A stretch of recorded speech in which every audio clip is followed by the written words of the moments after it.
Hi there, everybody. This is Wendy Hernandez, and welcome back for another episode of the Family Law Insider podcast. Today, I have one of my favorite guests back. It's Dr. Judy Rabinor, and Dr. Rabinor is the author and the expert in befriending your ex after divorce.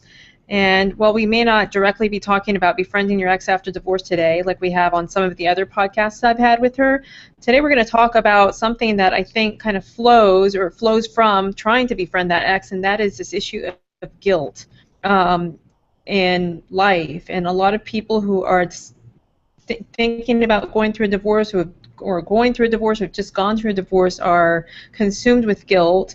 But even if you haven't been through a divorce, guilt could be an issue for you. It's an issue for a lot of people, and I think that my just general sense is that guilt is not a productive emotion, and it can get in the way of a lot. So today we're going to talk to Dr. Rabinor about her thoughts and views on guilt, and hopefully she has some strategies for getting past guilt. So welcome, Judy, and thank you for being here again today. Wendy, it's great to be here. It's always great to be talking to you about all the psychological dilemmas that concern people, whether they're married, divorced, parenting, whatever. Thanks. So, So what's your view on guilt? Well, guilt keeps us stuck. And I think when a person winds up feeling, I think we need to distinguish. There are things one should feel guilty for. Okay, for example? When you do something wrong, think of something wrong that you've done. When you insult a person, you should feel guilty. You should feel remorseful. And I think so there are times when guilt is a very appropriate response, and the appropriate thing to do is to think, what really went on here? Why did I behave in such an insulting and terrible and maybe dangerous way? And then one can apologize. Mm-hmm. And if you apologize and another person refuses to take your apology, that's another story. Yeah. But very often people have trouble apologizing. And this is so relevant in divorce, because divorce, as somebody told me before I got divorced, divorce brings out the worst in people. And people really generally behave pretty badly when they're getting divorced. Yes. And it's really important that they accept that about themselves, that they accept, okay, I behaved in this way, and are they able to accept it, to understand it, really to honor what was going on that made me behave so badly, mm-hmm. to allow for it, to apologize for it, and to let it go and not eat away at you. So I hear you saying that not all guilt is bad, that there are healthy forms of guilt. Yeah. Okay. Think about the Bible. We're not talking about divorce right now. And what are the first two commandments? Honor thy father and mother. How many people in the listening audience today have had moments where they did not honor their father or mother, and they did something that actually was insensitive, maybe cruel, maybe mean, maybe hostile, maybe nasty, right? Mm-hmm. Yes. And so a good parent teaches a child we all sometimes make mistakes, and if you say you're sorry, and if you really are sorry, then that's okay. We just all sometimes do things that we feel badly about afterwards. Okay. So you agree with what I'm saying? Yeah, I agree with what you're saying for sure. I have a couple of thoughts about that, Judy. One, at some point, so somebody does something that's bad and they feel guilty, a healthy form of guilt, and so they apologize, and the person may or may not accept the apology. But the person who has done the thing, many times I see carries that guilt, sometimes for decades. Right. And it's difficult for people, for some people, to release this guilt. And I guess when that becomes the case, is that when it turns into unhealthy? Yeah, it's very unhealthy to carry guilt about something in the past that can't be changed, that can't be fixed, that you are honestly remorseful for. And what you really want is forgiveness. And that brings us into another conversation about, and it's very relevant in divorce, can divorced people actually forgive themselves and each other for some of the unpleasant things that often go on at the end of a marriage. Yeah. And that's one thing I really work on a lot with clients, helping people just accept the fact that no one gets divorced. Most people don't get divorced without a lot of thought. And yet divorce is usually a lot harder than people thought it was going to be. And they often feel angry at the other person, and they feel guilty. And this brings up a really important thing about divorce. We have many people say the divorce was mutual. But if you really dig down deep, sometimes you find it really wasn't mutual. Like one person said, I want out. And then the other person, what does the other person say? Well, I don't want out. Let's try to work it out. And eventually the other person has to give in and say, okay, you want out. What, I'm going to make you stay married to me for the rest of our lives? Right. And they may call it mutual, but it's not mutual. And very often a couple knows that one person was the initiator and one person was the non-initiator. And the initiator often feels guilty because the initiator often does not suffer as much as the person who was the non-initiator. So how do you let go of guilt? How does somebody let go of guilt? Once if they're guilty for a good reason, because I think, there's plenty of people who are guilty without reason, I think. They just have this mindset where they feel guilty about everything. But if somebody is feeling guilt and it's justified, they apologize and say even that they're forgiven, but they can't let go of the guilt. Do you have ideas or thoughts or tools or tips for somebody who wants to start to let go of that guilt and not hang on to it? Yeah, let's do an exercise right now. So I'm going to ask you and everybody in the listening audience. So think about your guilt and invite your guilt to sit down on the chair right next to you and listen carefully to what your guilt is saying to you. And when I did this exercise with somebody recently, they said, my guilt is telling me I'm a bad person. Right. And I'm a bad person is usually something that somebody learned in their family in childhood. Like if you do something, you're a bad person. Bad manners doesn't mean you're a bad person. So yes. Even if you've done something insensitive or bad or cruel, you did a hostile behavior, but you are not your behavior. That doesn't mean you're a bad person. Correct. And I would say, so think, are you really a bad person or did you do a bad thing? And so this person said, well, I did something really bad. I told my kids what a jerk my husband was, and I said a lot of bad things about him. I said he drank too much, and even though it was true, I shouldn't have done that. And I said, well, you're right. And so now, can you forgive yourself? Can you think, I was just really, really angry. I was just really, really hurt. Can you forgive yourself? What does it take to look in the mirror and say, even though I was really cruel in that moment, I love and I accept myself? And honestly, that's really part of all spiritual traditions and psychotherapy, helping people try to forgive themselves. Yeah.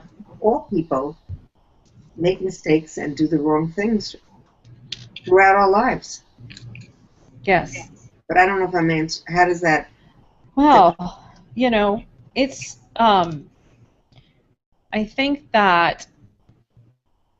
I think it's easy to say I forgive myself, but it's harder to really forgive yourself. Does that make sense? Yes, and that's why often it's very important to have the person that you hurt forgive you. Yeah, but what if that person?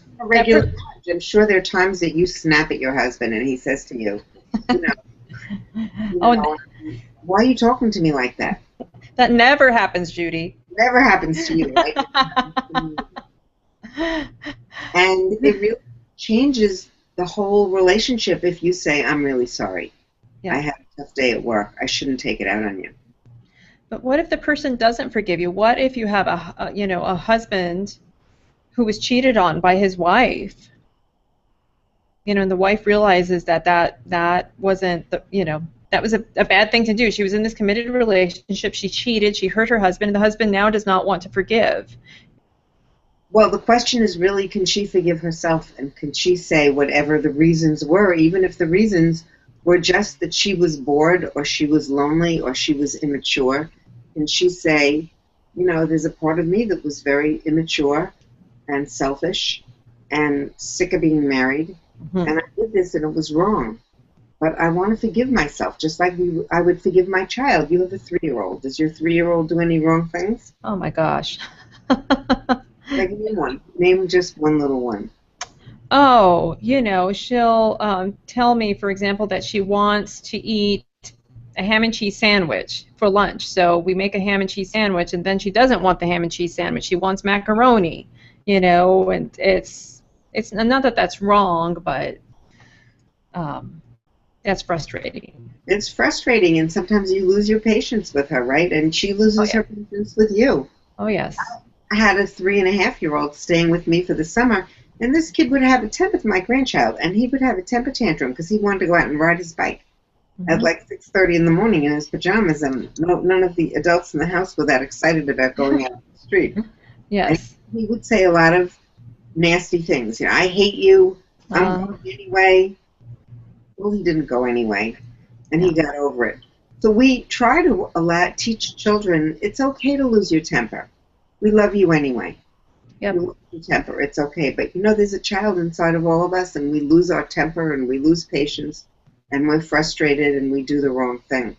Yep. So but you're asking the right question, especially about divorce. Are we talking about divorce, or are we just really talking about guilt? Well, it can be either one. I mean, I'm very interested in it, one, because I'm a divorce attorney, but also because I think that I'm a person who suffers from chronic guilt, and I have my entire life.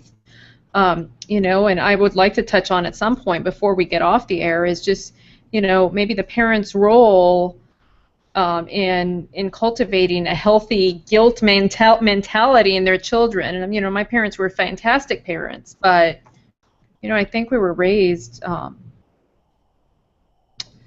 maybe a part of the discipline process was using a lot of guilt. I don't know, Judy. Well, I'll tell you an interesting story that comes to my mind. So I'm seeing a young woman, and she eventually ended up developing anorexia, which is one of the things that I specialize in. And as we tried to unravel what this was all about, one thing that came up was that she had a younger sister who was born autistic and retarded, and she had a wonderful family, and the family was advised, you should institutionalize this girl. And the parents decided they didn't want to institutionalize this girl. But my patient became one of the chief caretakers of this girl, and she honestly hated it. And she was teased by her friends in school. And none of her friends wanted to come over her house because dinner at her house was like a nightmare. With this girl who was her younger sister, uncontrollable, would throw the dishes on the floor and all sorts of things. And my patient, when I first started suggesting to her that really it wasn't her responsibility to be such a caretaker to her sister, and maybe she felt angry about it, and she said, I don't feel angry, I feel guilty that I was such a bad sister. And she punished herself by not eating and developing anorexia. Oh, wow. And this took a very long time to unravel all of this and let her know that life is very unfair. Sometimes things happen, and there her sister was in her family. She loved her sister, even though she hated the burden that was placed on her. Yeah. And life gives it, and so therefore her parents, it wasn't that her parents intentionally were harsh, but she somehow felt like she should be her sister's caretaker. And she should not say to the parents, I can't stand this. Hide her in the closet when my friends come over. That's how she really felt, and she felt ashamed and wrong and guilty that she had that thought. Yes. And she was never allowed to feel, that's a thought, that we can understand that thought. We can accept that you have that thought. We're not going to do it. We're not hiding your sister in the closet. But this is hard for you. So lots of times when children are raised, things can kind of just zoom out of control, and they wind up feeling guilty, even if they didn't put their dishes in the sink. I had 3 grandchildren living with me this summer, and one of them wasn't a good listener, and his parents would yell at him all the time and say, listen, you're not listening. We just called you to the table. These are little things. You know, it's possible, And it's very important that the distinction made. We love you. You're a great kid, but you're not a great listener. Yeah. But Okay. you're a parent, and I'm a parent. It's really annoying when someone's not a good listener, right? Oh, yeah. And you can say, get to this table. Come on, sit down. We're waiting for you. You're making the whole family, wait. Why should we all have to wait for you? And it's just something how the mind develops. And what's really important is that parents talk to kids about how they're feeling, because you never really know what's underneath. What is underneath when a kid agrees to do something like come to the table on time, or why they're being late all the time, whether they're really rebelling or whether they really have a little ADD, or whether they just can't focus properly, or whether they just get so involved in the game they're playing on the computer. Just something as simple as that. But I just guess I was throwing out a few of these things because you're saying that you think that you've struggled with guilt your whole life, that you feel guilty about little things. Oh, yeah. Yeah. Yeah. And I see it in the people around me, not everybody, but just, the people I come across, of course, in my practice, but just in my life in general. People do things, they make commitments, have relationships, and based on guilt. Yeah. And I would think that doing these types of things is not healthy. But also, then there's the flip side of how do you balance, it's not always about you. Sometimes it's about the other person, right? A lot of times you have to think about other people. So, where's the balance in obligation/guilt versus thinking of the other? That's a really good question. And I had somebody in my office, this was a divorce case, and, this mother, she was talking about how guilty she feels that on the weekends that she doesn't have her kids, she has such a good time. Mm-hmm. And she said, I really feel guilty. I wonder what kind of mother am I? Like, as hard as this divorce is on me, I'm actually having a very nice time having every other weekend off, and I feel so guilty. I don't want my children to know that I'm so happy that I now have more time to do stuff for myself. That's kind of interesting. Nobody really talks about how there's a part of divorce that parents really enjoy, which is having more time for themselves. True. And so how can she not let that eat away at her? How can she know that's a normal feeling?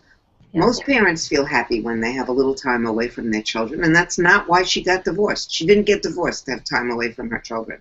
Yeah. Another thing that's really important is that often parents talk about feeling guilty because divorce is not good for children. Divorce is bad for children. And I try to help them really think about that, whether it's really divorce that's bad for children or whether it's how the divorce is handled that's bad for children. And I know I've said this on other shows, but I tell parents, if you're able to really put your kids first and remember that you love your kids and you're not going to spend a lot of time doing things that are going to be harmful to them, the divorce doesn't have to be so harmful. Right. To the kids. Yes. So, if parents, then what I hear you saying is if parents are feeling guilty because they think they're breaking up the family through this divorce, then it's the way they handle the divorce, and if they handle it well, then the whole situation can actually be better for the kids. Much better for the kids. Much better for the kids if the parents are able to be friendly towards one another, and most important, keep the best interest of the children. If the parents are able to work together and be good parents. So often, I know I found in my divorce that getting along with my ex-husband, once we got through the first couple of volatile years, that we really were a team. We were good friends. We were on the side of our children. We wanted to co-parent together. Mm-hmm. And this is really possible. Divorce doesn't have to be like what it used to be in the movies where the parents were just hateful towards each other until they, from the time of the divorce till they died. Yep. So I have a question, Judy. Okay. Related on the topic of guilt and, and divorce. So somebody has a desire in their heart. They really want something. Maybe they're in a marriage, but they've fallen in love with somebody else. In their heart, they say, being with this other person is the right thing to do. But yet there's this guilt, because they have children, or they may be the primary caretaker of the family. And so how do people resolve these conflicting feelings, and what do they listen to? I mean, it's really can only be answered on a case-by-case situation, but I think we're living in a culture where divorce it's a norm. Yeah. But people still do feel guilty. People feel guilty because they feel they're doing wrong to their children, or they're doing wrong to the other person. And when a divorce is handled as fairly as possible in a good divorce, where people are not out to ruin each other's lives, I mean, it's interesting. Guilt can cause some people to really, especially some men who want to leave their wives. I've read some research on this, that in a marriage of people who are, let's say, 50 years old, and the wife stayed home and raised the kids, and the husband went out and made the money, a guy who really feels guilty may really wind up giving his wife more than he needs to. Yes. He feels so guilty. Yes. Have you seen any of that? Yeah, I mean, I think that's really interesting, and I've wondered how, when people are going through a divorce or breakup, how these different the stages of grief, because is guilt one of the stages of grief? I don't know if it is or not. I don't think so. Kubler-Ross. I wonder. Well, but there's bargaining, right? So this is one of the stages of divorce, not of necessarily of grief. Guilt is one of the stages of right. And when you anyway, go ahead. So I'm wondering. Yes. Well, when somebody is experiencing guilt because of the divorce, how does this affect their bargaining in the context of divorce? Because yes, like you said, many times I've had one party or the other come in and say, my spouse cheated on me, and now they're willing to give me everything. They'll give me the house, the whole 401k, everything. And while I don't know the other person necessarily, I always feel like, okay, that's guilt talking, and it's going to change, and it usually does. But on the other hand, when I wrote my book, I interviewed a woman I met, and she was married and unhappy, and she met someone else, and she said to me, I felt the most important thing I could do was make things good for my son. And she gave her first husband everything. Wow. Out of guilt. She said, I walked away without anything.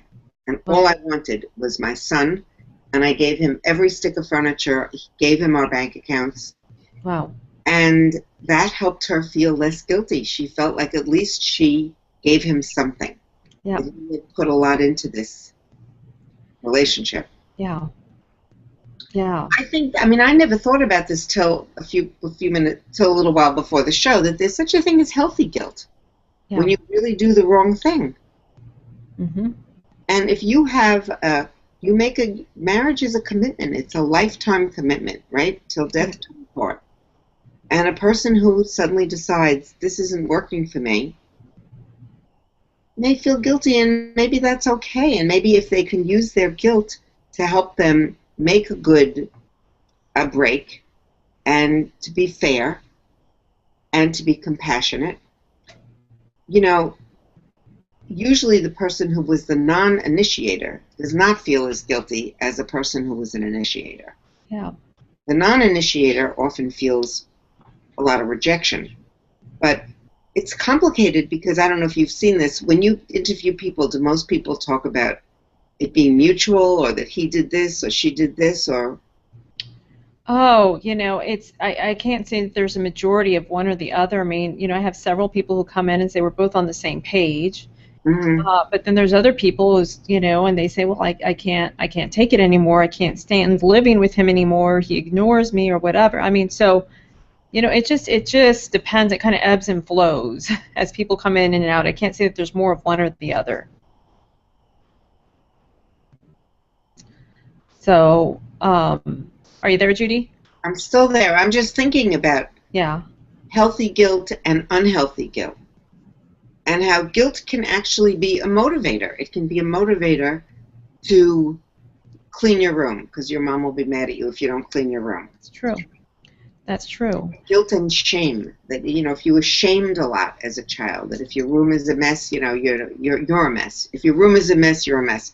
So, in my opinion, a good parent lets their child know, even if their room is a mess, they are not a mess. Yes. Okay. Right. So in a relationship between a parent and a child, or even partners, what you're focusing on when somebody does something that you don't like is the behavior, not attacking the individual. Not a character assassination, right? Correct. Okay. All right. That's really helpful. Just guilt. It's such a big topic, and like you said, it's closely related to forgiveness, which is I know that is the subject of another show. But I wanted to explore guilt. It's almost time for us to end, believe it or not. We just have a few more minutes, but do you have any parting thoughts on guilt and how a person can deal with guilt in a healthy way if they're... Well, I think if there's anyone out there in the listening audience who knows that they really are, weighted down by guilt, like a good example is, you're meeting a friend for lunch and you're going to be 5 minutes late. I hope you don't feel guilty if you're 5 minutes late. Yeah. You're going to be 10 minutes late. I hope you don't feel guilty if you're going to be 10 minutes late. But where do you draw the line? Where do you draw the line? At what point? I have a friend who's always late, and she's never apologetic. Yeah. She's never apologetic. She's always explaining the traffic to this, to that, but she's never really apologetic. It kind of gets on my nerves. Now that we're talking about it.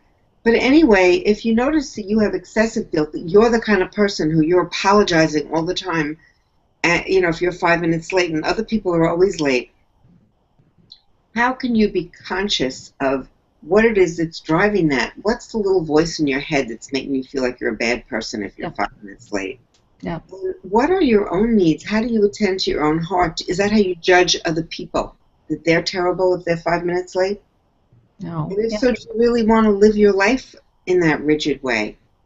And how do you open up your heart to yourself and say, I'm really not a bad person if I'm 5 minutes late or 10 minutes late or if I have a messy room? And those sound like simple things, but I think you started saying that there are people who feel guilty about way, way, way too many things. Yes. I think ending a marriage, there's such a thing as healthy guilt. Okay. But being late or having a messy desk or having a messy room, you wonder why somebody would do that to themselves. Yeah. Every time we have some of these feelings, guilt, shame, rejection, our body produces all sorts of chemicals that are toxic to us, and they really damage our health and our well-being. So the more we can learn how to be kind and forgiving to ourselves, the better off we're going to be.